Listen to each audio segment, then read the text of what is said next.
as our next speaker redefines the idea of success. So he claims it's being smart and lazy that makes you successful. And I must say it is kind of accurate because he has built library decision force, as he says, out of laziness, but also to make things easier.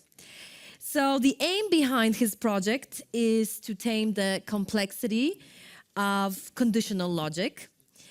And the library that he will share with you visualizes the logic to non-technical people like product managers, people like me, so we get to understand what's going on, we can see the results, and we can check it if it compiles and is compliant with the requirements, yeah, if it matches.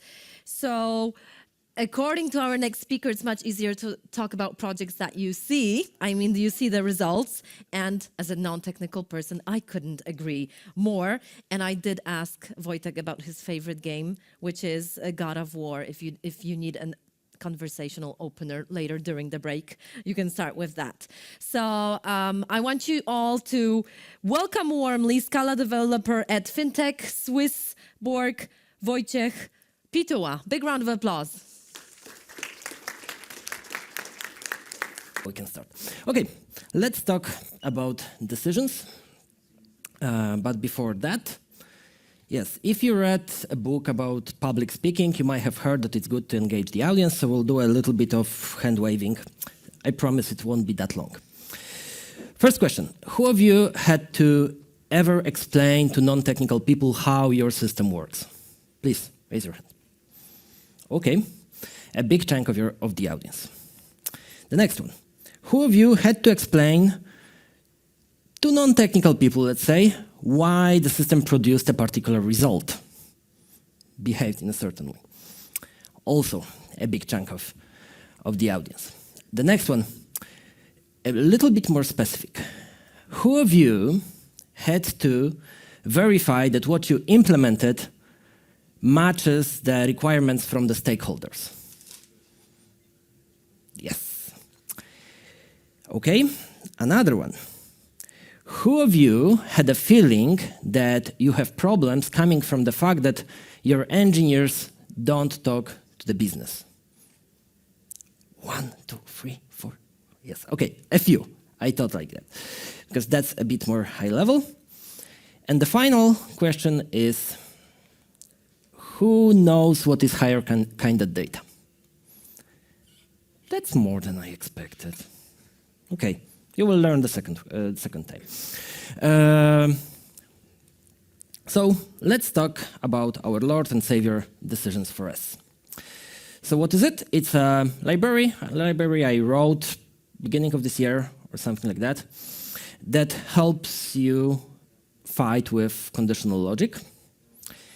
And that's probably all I will tell you right now.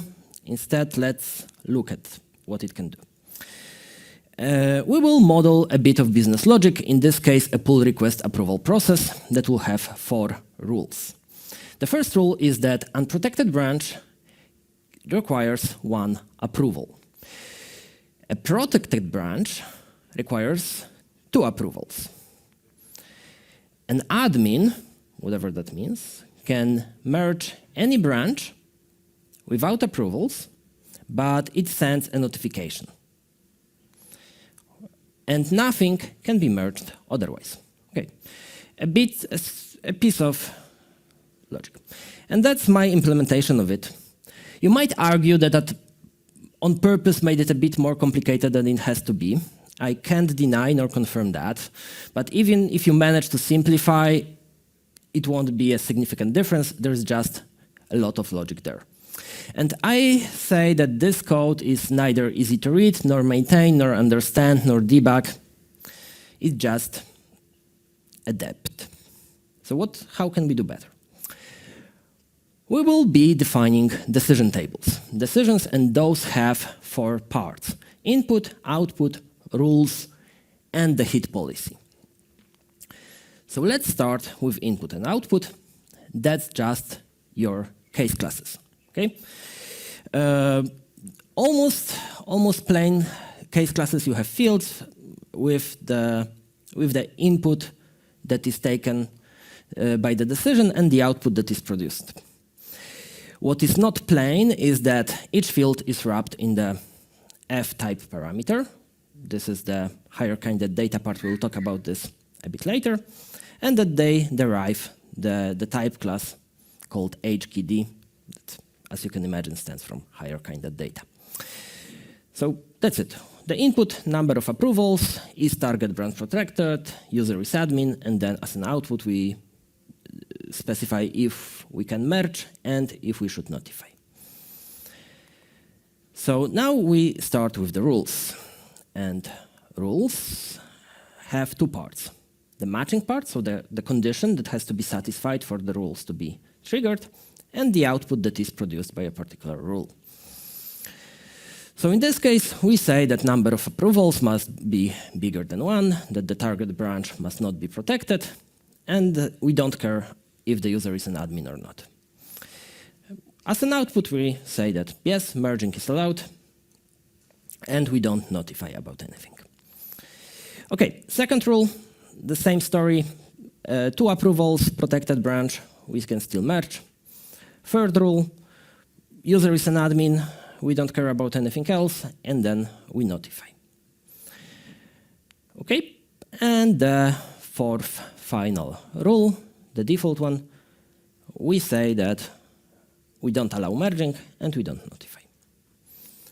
Now we have to combine all those things, all those rules together into a decision table.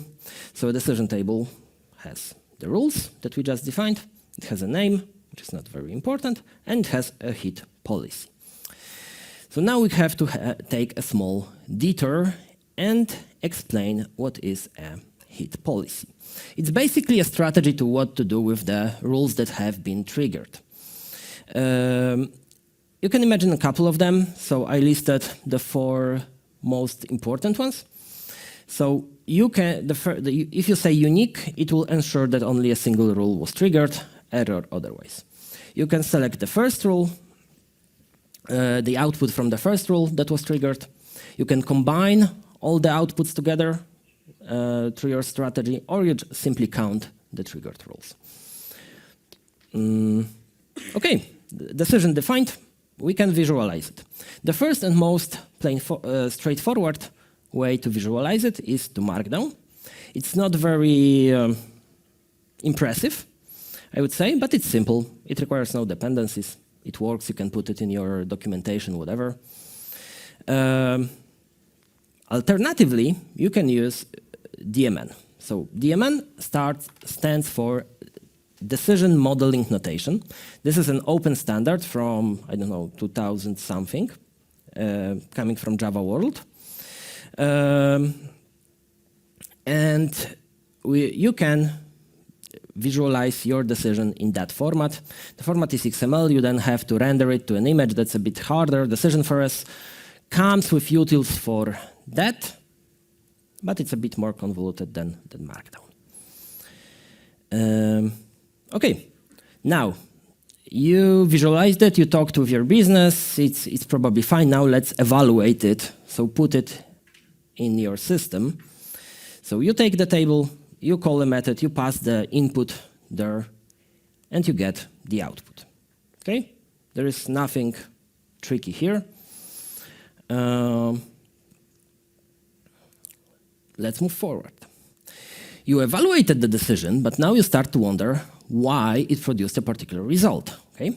So what you can do, you can call this make diagnostic strings method on the result you have gotten. And this tells you that you evaluated a particular decision with particular hit policy that produced a particular output. It took this input. The first rule didn't trigger because that condition didn't trigger. Okay, and then the rule 1 triggered, and it produced this output. That's kind of an example. This diagnostic strings comes with the library, but you can build your own if you prefer some other format. The data is available from the library. Okay, and one more thing. I told you this is a very simple library, so we almost exhausted all its functionalities, but there is a bonus. So imagine your inputs are effectful. So part of the information you need for a decision has to be taken from external service. And if you need it from the beginning, it's fine. But if you need it only in some special casing, like imagine the 10th rule in your table, you don't want to make that call up front. So what Decisions for Us allows you to do is to use a special mode. For now, it only has integration with Cat's effect. The same can be done for ZO.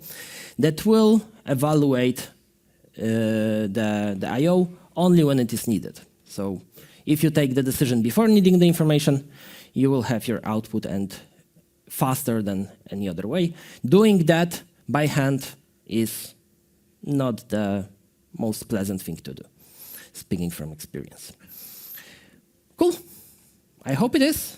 But let's now talk a little bit on how this is possible. And the first part of how is this higher kind of data pattern, which for those who don't know is just a fancy name for case classes where each field is wrapped in a type parameter. You might wonder, what is the difference between higher kind of data and tagless final, because they both take a type constructor as type parameter and then wrap stuff in it. My answer to this is that higher kind of data is actually useful. Okay, maybe jokes aside, tagless final can be used, but rarely from the point of view of application. I have never seen an application that used the same abstract method or class with more than one type constructor. Like you dedicate to one I/O and then you go with it. So from application point of view, it's not useful. Let's look how higher kind of data can be used instead, or like why it is more useful from direct application standpoint. So in Decisions for Us, we use the same data structures, input and output, to store a lot of different things. So we store rule conditions, outputs, decision input and output, rule conditions results, and some other stuff. Let's go through them one by one. So first, we have the rule conditions. So we have seen, we specified when the rule is to be triggered. And this is input where each field is an expression that produces a function from type of the field to Boolean. This might be a bit enigmatic. But first, let's take a small detour. So what is an expression? Expression is a small abstraction in Decisions for Us. It just is able to produce a value of type T and render itself to a string. Knowing that, we can continue with our example. So how do we store rule conditions? Let's define a small helper. So we say that unary test is an expression that produces a function from T to Boolean. And then the rule condition is input field with unary tests. So each field is validated on its own. To make it a little bit more tangible, this is an inline kind of thingy, so each field is an expression, you can see, just to make it less abstract. Okay, so let's try to use it. We defined two such expressions. A dummy one is positive and is empty, and fill the input with those. Okay, that's it. That's what we did when we were defining the rules. Yep. The next usage of the same structure for different purpose is decision input. So when you evaluate, you pass the data into decision table, and to do that, you just need to provide raw values for those fields. So you might have seen the ID type constructor. This is present in shapeless, cuts, tapir, basically anywhere. Decisions for Us comes with the same thing. It's called value, just to maybe be a little bit more explicit, but it's basically the same thing. And then when you evaluate, you just provide an input field with values. Rule output definition. Okay, the next usage of the same structure, or like almost the same. Here we use output, but the idea is the same. We just fill it with expressions. So we want to be able to produce output values, but also to render them in a presentable form. Okay, how we do that? This is a dummy expression, a literal, just renders through toString, doesn't really matter. But we fill, okay, this should be output, not input, but we fill the output with expressions, and that's it. The same structure, different data inside. Decision output, so when you evaluated the decision, you want to get your data out. So this is just output filled with values. So evaluated expressions. And there is a couple more. So many of you probably know the const thingy. So when you kind of lie to the compiler, ignore the type parameter and set it to something else. And we can use it for some fun stuff. For example, we can store field names in the structure. So each field contains its name. We can put the indexes in there. Okay? We can store information about if the particular field condition was evaluated positively or not. So you have seen this with a cross mark on the diagnostic string. You can render each expression of the input to the presentable form. You can render this. You can do the same with output. Okay, so we still reuse the same data structures. We just fill them with different information. Now the question you might ask is, couldn't we just use maps? Maybe that's what they would do when in Python or Java, but we're not there. The problem is that, first of all, it's not that trivial to do heterogeneous maps, the maps that can store in a type-safe way values of different types. Okay, so you can do that, but it's clunky. There is no good way that I know of to ensure the key set, so that map has all the keys you want, and then you don't get IDE support. Maybe we could be using the record types, but that's like maybe a bit too bleeding edge for now to consider. So HKD works pretty well. You might wonder what is the relation between HKD and GADTs. So GADT stands for Generalized Algebraic Data Type. And basically higher-kinded data is just higher-kinded GADT. Kind of. It's not very clear what to do with sealed traits and traits in general when we speak about higher-kinded data. It's easier to have the conversation if you limit yourself to case classes, although the sealed hierarchies can still be considered that. But it just opens a bigger discussion and more problems. Okay, so we have seen how higher-kinded data is useful, how you define it, how to store data in, but you need some way to operate on those instances, okay? And Decisions for S uses those three functions to do its magic. So the type class that you have seen, HKD, is used exactly to expose those. And it's pure, mapk, and map2. Let's talk about them in detail. So pure is used to create an instance of your data type. And how is it used? You have seen the default rule, right? The final one. If I were to scroll back, you saw that the default rule didn't have a matching part. It just had the output. So how it works is that we just fill your input with the generic catch-all expression that is always satisfied. The next operation is mapk, which is can be called map, probably. And here we transform each field, which looks like a standard map. The problem is that we have to do this for any type.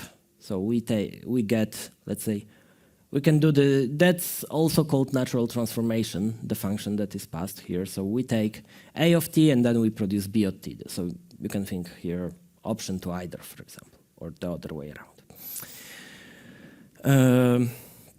But we basically transform each field. And how is it used? For example, when we evaluate the output, we can evaluate the expression or we can render the expression. Okay, so that's the use side. Now, map2, the last of three, is when we take two instances filled with different data and we merge them together one by one using the provided function. And how is that useful? When we evaluate the matching logic, the conditions, so we merge the matching and the input to the decision together, and we evaluate one with using the other, field by field. Not that complicated, not that simple either. Luckily, as a user of the library, you don't care about those. But if you want to build a library on top of HKD or a system based on top of HKD, it's good to know that. The good thing is you don't have to implement it by hand, probably. There is a fresh library called HKD4S.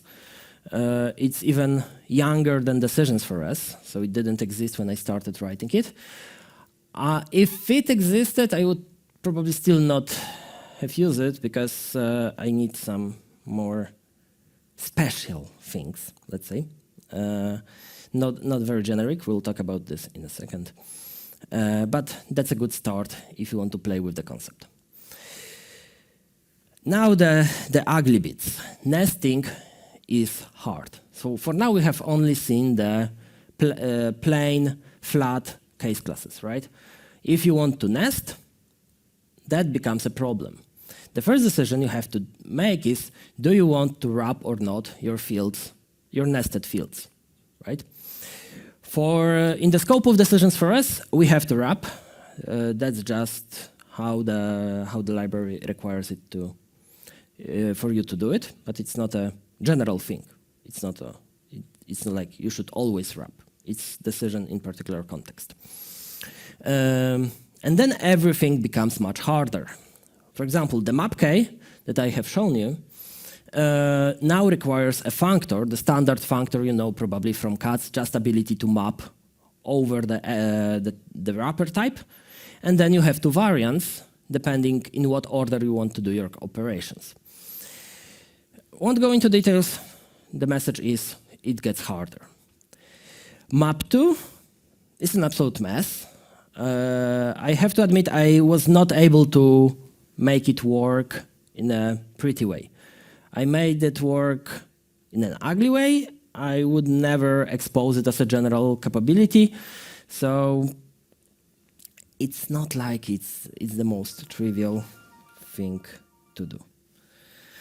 And then remember the const, the thing that we can store the metadata or like constant things in your structure. This also becomes harder because now you want to store not only your thing, but also things for your nested structures.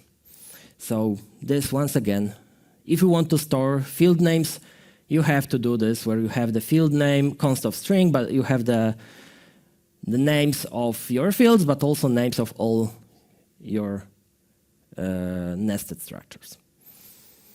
Okay, that was the part about hierarchy data operations. Now let's look how Scala 3 made it easier. Because Decisions4S, I think in some crippled form, could have existed in Scala 2. It's just that it wouldn't be very easy neither to write nor to use. So the first thing that is used extensively are the type lambdas. So basically type level functions. You have seen I have used that syntax before. It's a new thing. to do the same in Scala 2, you had to do this abstract type with type member, then the projection. Okay, can be done, but no one really does that. If you actually need to do that, you probably you're using kind projector, which works, but it's a compiler plugin, so it's just better to have it directly in the compiler. The next Scala-free features is polymorphic functions. So we have a function that works for any type A. Okay, this is a type parameter to a function type. And this also can be done in Scala 2, kind of, like we can do it on methods, like we have a method that works for any type A. The problem is, this is how you implement those. So implementation or like creating literals of those is easier in Scala 3. And that's how those are used in Decision for us. Another Scala 3 feature, context functions. This you probably haven't seen in the stuff I've shown you already. So what is a context function? Is basically a function with implicit parameter as a value. And that's pretty much it. We couldn't do this in Scala 2. We had to use methods. Now we can pass these things around. Why is it useful? In Decision for S, I lied to you a little bit because the matching and the output are not just values, they are actually functions. This context functions with evaluation context. Evaluation context is just a simple thing that grants you access to the whole input. In case, I will show you in a second. So in case you want to combine two pieces of input as output, or you want to validate one piece of input as versus another, you have to have access to that. And that's possible through this context function and the evaluation context. Type class derivation. Another thing also possible in Scala 2, it's just clunky. Here, it's enough you write the derives, then compiler calls the derived method for you, and that's it. Under the hood, Decisions for us uses shapeless tree, which is like complete rewrite of some parts of shapeless. So don't confuse one with another. I could swap the implementation in time. It was just the simplest thing to do. Yeah. Okay. So now you know how to use it. You know what it does. You know how it works. Now a little bit more context around the library. So a bit of a story why it was built. So I work at this company called SwissBorg. I work there at payments department. Payments department or payment team, we process inflow and outflow of money. Each such transaction has to go through dozens of checks, and those checks comes from the business. More specifically, they come from the compliance department. So first of all, they are important. If we mess them up, now we might not be compliant, we might be passing scammers in and stuff like that. And then the compliance team has to report what rules we have, they have to validate that the rules we have are valid and stuff like that. So that's the story behind. And it could have been built as a specific tool for this particular use case. But then we realized we have more use cases, similar use cases. We have KYC checks, which is like know your customer, that don't operate on transactions, but on users as a whole. We have fiat payment routing, so through what providers your transactions go through, and probably a lot more of this kind of logic. So why not to build something generic? So this is it. By the way, we are hiring remotely for Goodbugs. So I wanted to put the hiring link here, but then I thought, oh, that might insult your intelligence. I believe you can find it. So another question, can we let the business edit the rules? This is a very common question that I hear. And the short answer is yes, we can. The bit longer is no, we shouldn't. And I will explain you why.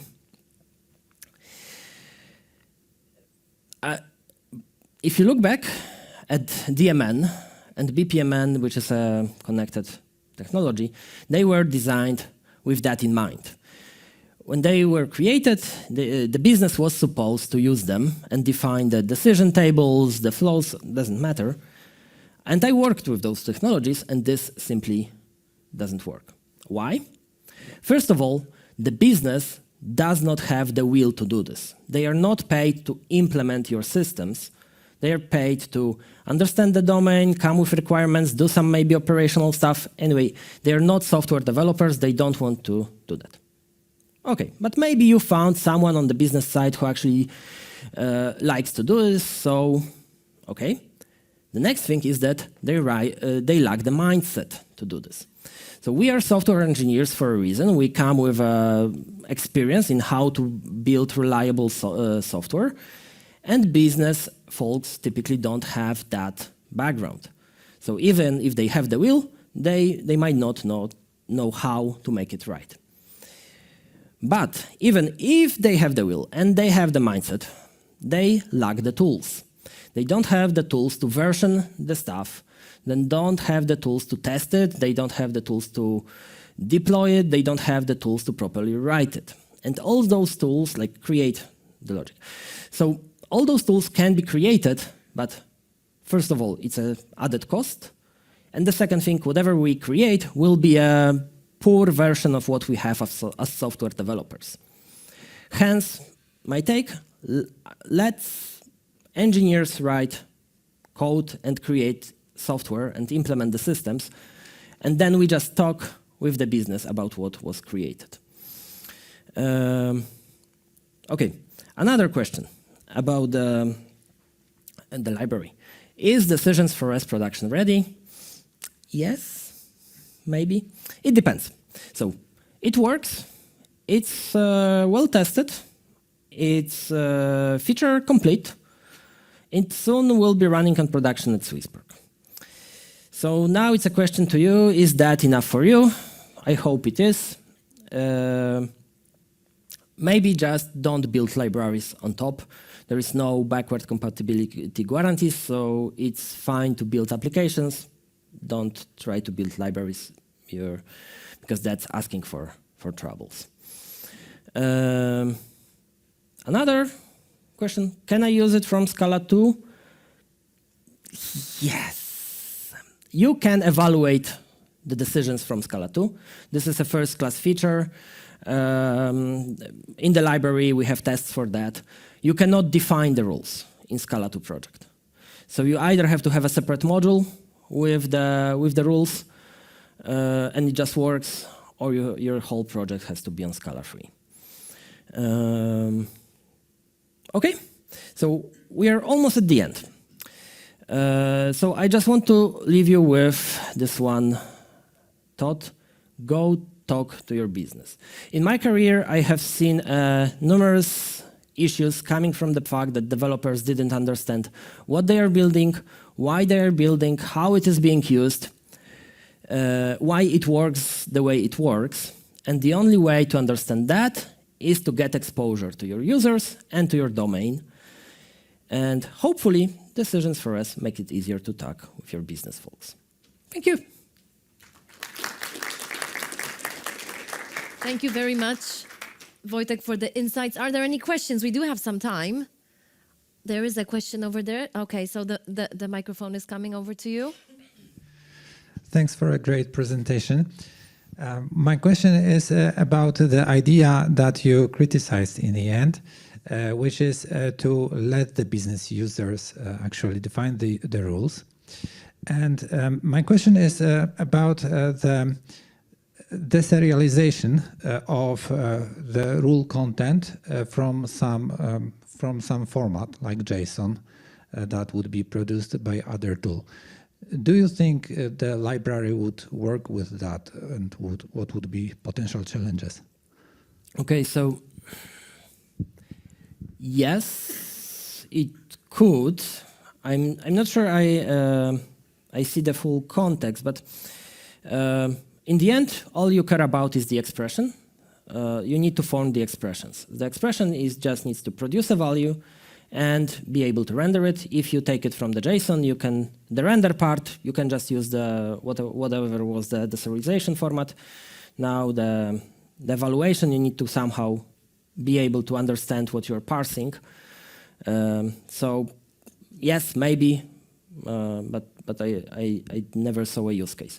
We did consider it the other way around, to serialize it to something else, but it doesn't exist at the moment. We also couldn't find a use case. Thanks. Thanks again.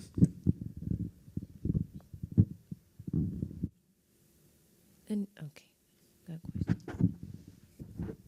What feature the HKD4S is missing, or you're expecting to have and you cannot use it? You would not be able in your project.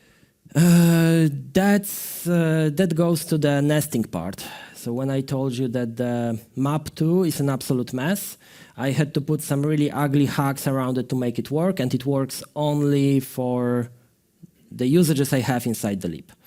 So the nesting part is not, if it's covered in the HKD4S, it's not covered in a way that I need. So that's the problematic part. Okay, and what is the trick with it in declaration of the? It's not really a trick. It's just an object that has a bunch of methods that produce the expressions. It produces those unary tests. So it's able to produce expressions, producing a function from type of the field to Boolean. It's straightforward. It might not look like it, but if you look at the code, it's just standard, like not magic. It just looks like one. There was one more question in the back.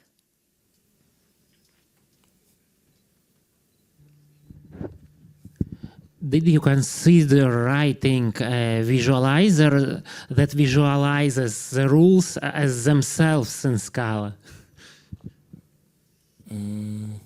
I don't understand the question. Could you maybe rephrase? You can write these expressions now, and then you can evaluate them to this nice visualization where it is written like which rule happened or didn't happen. But you visualize it in kind of a pseudo code, I don't know. Did you consider like outputting the real Scala code? Yeah, okay, now I get it. Good question. So the syntax that is used by the library, that's a properly specified language is called FEEL, Friendly Enough Expression Language, that is used by the original DMN. And could we render it as Scala? Yes, it would probably require macros to capture the expression content or some other magic. First of all, I don't necessarily see the use case because the field is meant to be more readable for the business folks than the Scala. And for developers, it's better than they read the Scala, like the source code, rather than some visualized form. And the second thing, my religion does not allow me to write macros. So.